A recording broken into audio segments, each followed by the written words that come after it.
Next question from a dissenter. Yeah. So I just wanted to say, first of all, I thought it was an interesting talk. And the rights of the Palestinian people and both the Arab minority in Israel are things I care a lot about. I spent my summer volunteering with an Arab community in Israel. And so my question is just, I think it's hard to argue with the fact that the situation, not that you want to choose Gaza, the situation for civilians there is not good. My question to you is why, if you're coming here as an academic, a scholar, to discuss these issues, why you would choose to get up and present an extremely biased, one-sided presentation of the story, including what I would consider lies based on all the knowledge I have, and I've researched these issues extensively. Why don't we look at the bigger picture of what Israel's trying to deal with? Israel's a country that's been under attack basically since the day it was created, and the fact that Israel's been trying to work for peace and is currently working for peace. And maybe if we look at things in the bigger picture, we look holistically at the situation, we would see that what's going on in Gaza is not how it should be. But I think it's extremely inappropriate and blatantly false to blame everything on Israel the way you're doing. So if you could talk to me about the big picture of the terrorists Israel's dealing with, the Arab states that are trying to destroy it, that have been trying to destroy it, maybe that would put things into perspective for the audience. Because I think it's important. I care a lot about this, and I would hope that you would educate the audience appropriately. Okay. Well, I was walking over with some of the young people in the group. I guess it was Omar. He said that he was taking a course in anthropology, some very fancy title of this course. And he said that we were discussing Wallerstein, Foucault, and Eric Wolf.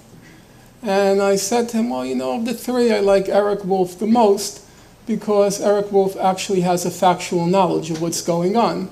He doesn't spin these vast theories and somehow loses sight, I think, of the facts. And so my first reply to you would be that before we look at the big picture, as you put it, I think we have to look at the little facts, because it's the little facts which, composed together, they form the big picture. And one reason sometimes people want to look at the big picture is because they want to lose sight of the little facts. They don't want to remember that there was a ceasefire in Gaza. And the ceasefire broke down because Israel attacked Gaza on November 4th. They'd rather look at the big picture, that the two sides aren't getting along. But you have to look at the little picture, those little facts, to see why the two sides aren't getting along. Number two, you accused me of a bias, and I'm not sure if it was me that was biased or the facts which are biased. Whether it's me that's biased or whether it's the reality that's biased. Whether it's me that's biased or whether it's all those human rights organizations that are biased. Are all 15 judges in the International Court of Justice, are they all biased when they say the settlements are illegal under international law? Were all the human rights organizations biased? WHO, the World Health Organization, Oxfam, Amnesty, Human Rights Watch, the International Red Cross, were they all biased when they said there was a humanitarian crisis in Gaza? Is everybody biased when they make these consensual statements about which there's really no dispute or debate among respected human rights organizations in the respected academic community? Okay, but let's look again at the specific facts, and I'm happy to engage you. And I actually, I don't say it because I'm trying to play the nice guy. I actually believe you. I think you're completely sincere. And I don't think there's any reason why sincere people and honest people can't work together to resolve the conflict. I have no problem. I have no reason to doubt that. I have no reason to doubt you. But then I have to ask you to please be specific.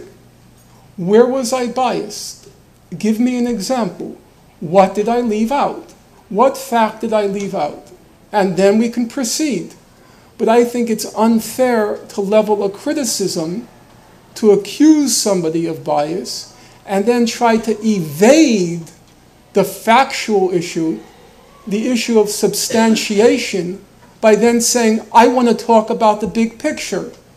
Well, I don't like the way Foucault talks about the big picture. because I don't think there are many facts. I never noticed many footnotes in his work. And I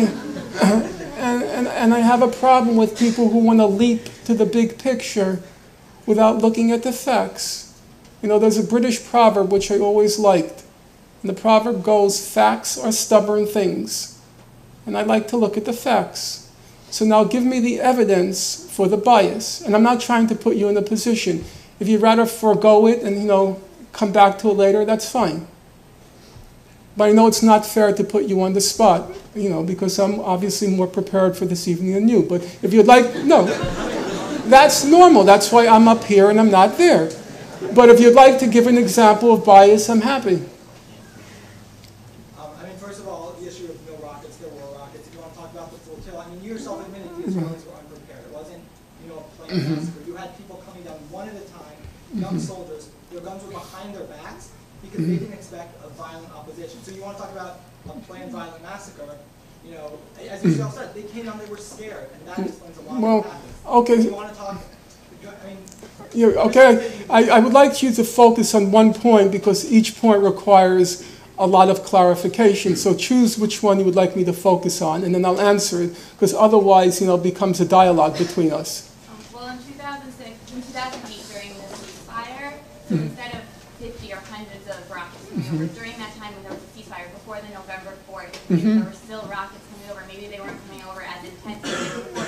There were still, I was in southern Israel during summer 2008, and there were rockets. That's correct. Mortar fires. And that was during the ceasefire. Yeah, that's correct. That's correct. And exactly as the Israeli Ministry of Foreign Affairs stated, there were what it called, now quoting the Israeli Ministry of Foreign Affairs, there were what they called, this is their expression, not mine, rogue terrorist groups which were firing on Israel. And they said that Hamas was doing everything it could to stop these rogue terrorist groups from firing on Israel. What was the net result? It's easy to check. Because the Israeli Center for Terrorism, I forgot its exact title, one of these, you know, kind of Dr. Strangelove titles, it has the graph. November 4th is when Israel invaded Gaza, okay? They have the graph for October. I have the graph in my mind's eye. There was one rocket attack and one mortar attack in October. One rocket and one mortar in the whole of October. Actually, it was quieter in October before the Israeli invasion than in any month after the invasion when Israel said it's now licked the problem of Hamas rocket attacks on us. It was quieter before. Okay, if you want me to just briefly refer to the question of the Mavi Marmara, again, I would urge you to read the report that came out, which I found to be quite scrupulous. And Israel did not have a part in this report. The report that yes, that's correct. Well, I never said it was the final word. I said I found it to be a sober, serious, and convincing report. And then, as I keep saying, I said use your own judgment. That's why I'm urging you to read the report. The report said that when the Zodiacs came up to the Mavi Marmara, they immediately began firing stun weapons, tear gas, and rubber bullets. Then the helicopters came about 5 minutes later, before any Israeli commando rappelled on the deck, and the helicopters, not the commandos themselves, but from the helicopters, they were already firing live ammunition. Now, you have to ask yourself, if it's true, as Israel said, that its intentions were completely nonviolent, is that how you launch a nonviolent mission? In the dead of night, 4:30 a.m., you come up with Zodiacs, you're firing stun munitions, tear gas, rubber bullets.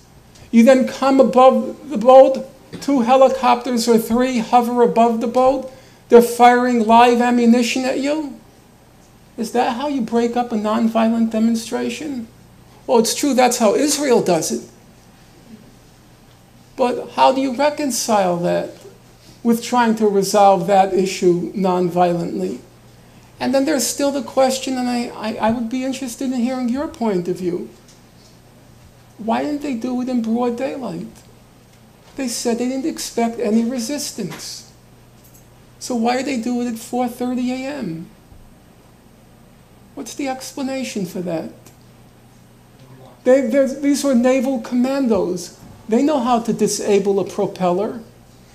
As a matter of fact, the people on the boat expected that the propeller or the rudder or the engine would be disabled and they would just be towed to Ashdod. Why didn't they do that? They had the option, they admitted. Senior Israeli naval officials said, yes, we had that option. They chose not to. Does that sound like a mission that's designed to avoid violence? Or is it a mission designed to provoke violence? Use your judgment.